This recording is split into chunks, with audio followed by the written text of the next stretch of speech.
muri Shimimana shop kandi abana barabazaniye amaradiyo, iyi telefone zishobora zikoranye ubuhanga buri hejuru kuko urashobora kuyikoresha nka Motorola, ushobora ukayikoresha mu telefone isanzwe aho ifise n'amagurupe, mubone inganuko yafise n'amagurupe washobora kuba musabye muvuganiraho.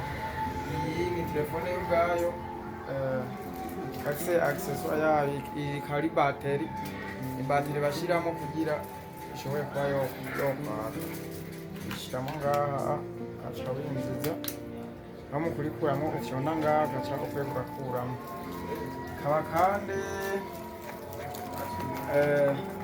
ifise ahaja utu antene ngaha, antene zibiri, iya mbere ni ntoya nayo ifise ako ufungirako ngaha kugira ngo biba bigize kugira ngo ntibihende, mu gihe iyindi nayo ifise akanya naho kinjiramo ngaha rero biba bitandukanye. Rero nayo urafungirako, ufungiyeko rero ngaha uca ugira ya nama accessoire, câble yayo kuyishariza ndetse n'igishitsi, kaba wakiriza ngaha ana iratse ni 4G light, boneka ko ari ibintu bigezweho. Rero cugira amaparametre, ukagira amaparametre kugira ushobora kuyikoresha uko ushaka. Aha aho ushobora kuyikoresha ari nka Motorola, ushobora ukayikoresha ari nka telefone. Rero urabona aho isharizwa hose ngaha biriko byose, naho ushobora gushira ama ekuteri ukayikoresha uvuga ibintu byumvira ama ekuteri. Rero iyi telefone ni nziza rwose, ni telefone ushobora kuvugana n'abantu bari hanze kuko ijamwo imirongo ibiri, aho hajamwo imirongo umwe ubu nuwo baguriramo, uwundi nawo nuwo baguriyemo, biza bizananye. Urabona n'akantu vyawavuyemo ngaka. Rero ngaha uconze hano ukugurura, urabona yuko ubona hamwe haja imirongo, hajamwo imirongo ibiri, umwe wuyu byazananye urabona ko wavuye muri aka niwo wuyu urimwo ngaha, hanyuma uwundi nawo ugura arimwo mu rundi uragura ugashira ngaha ugakoresha nka telefone isanzwe, hanyuma ubu nawo ukaza urakora kubera ari ibintu biri standard, hanyuma ukashobora kuvugana n'uwundi ari kure uba muri ku murongo umwe. Rero murabona yuko ibintu muri Shimimana shop ari tora nawe kuko hari byinshi bitandukanye kandi ubwoko bwinshi butandukanye.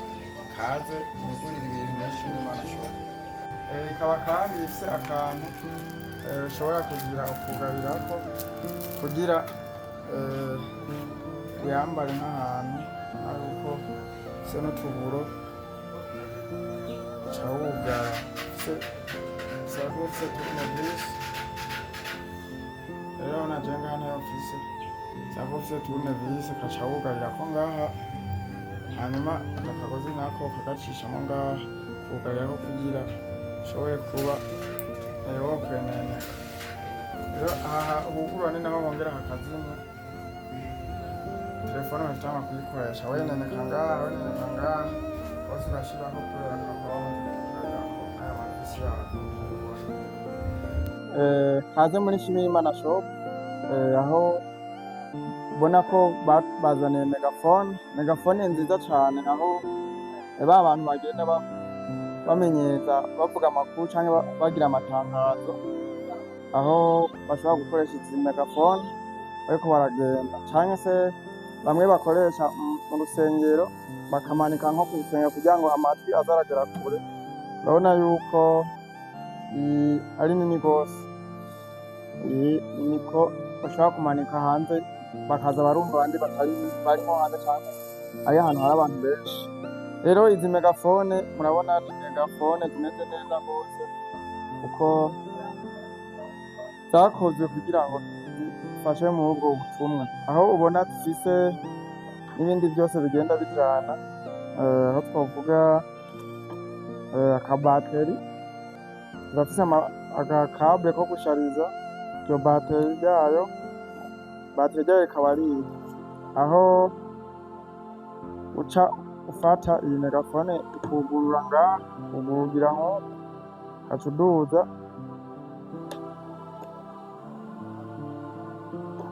hanyuma ukaca ushiramwo ibatiri ryawe, usizemwo ukaca wugara.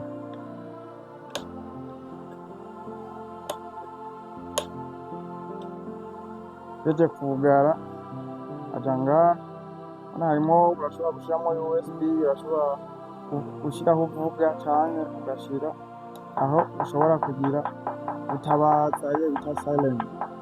Rero urashobora kuca ushira ngaha kuvuga, ugaca ufata aka microphone, ukano gwa kariya ka microphone kayo ugaca wugurura ku buryo ushobora kuca uvuga.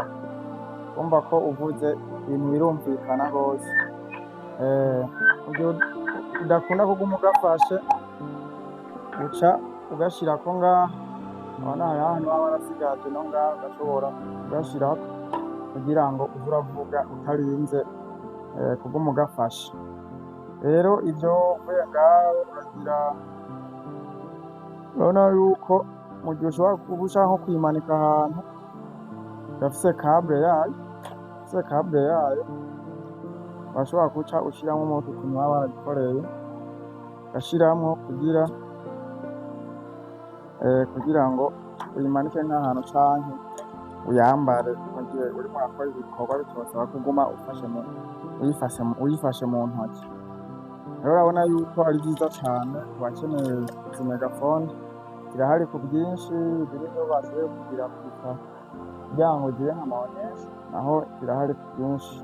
Rero ni karibu muri Shimiyimana shop, wigurire, ugure megafone, ukore amakuru, umenyeshe amatangazo canke ivyo ukora bishire ahantu uza biraguma bivuga bisubiramo, kuko urashobora kubifata ukabishira kuri flash disk, urabona USB ngaho iriho, ushaka kugira sound ikaba nini canke ukayigabanya canke ukabihagarika mu gihe nk'ivyo warimwo uravuza canke biheze canke ushatse guca ubihagarika, canke ukashiramwo ikindi ngaha kimeze nka flash, canke ugashiramwo ama ekuteri mu gihe ushaka kuvyumva wenyene.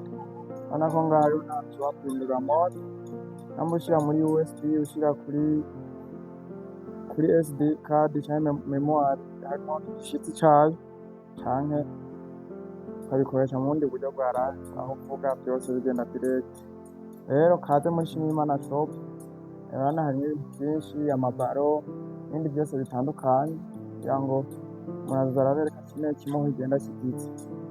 Shimiyimana shop rero ikaba iherereye mu Kizungu, muri komine ya Giteranyi ya kera, ariyo wari Butihinda zone, ariyo ari Giteranyi, ikaba ari kuri centre Kizungu, kuri hoteli ya Shimiyimana hotel. Kaze, karibu Shimiyimana shop, irabahaye ikaze, muze mwigurire ibidandazwa bihari bitandukanye.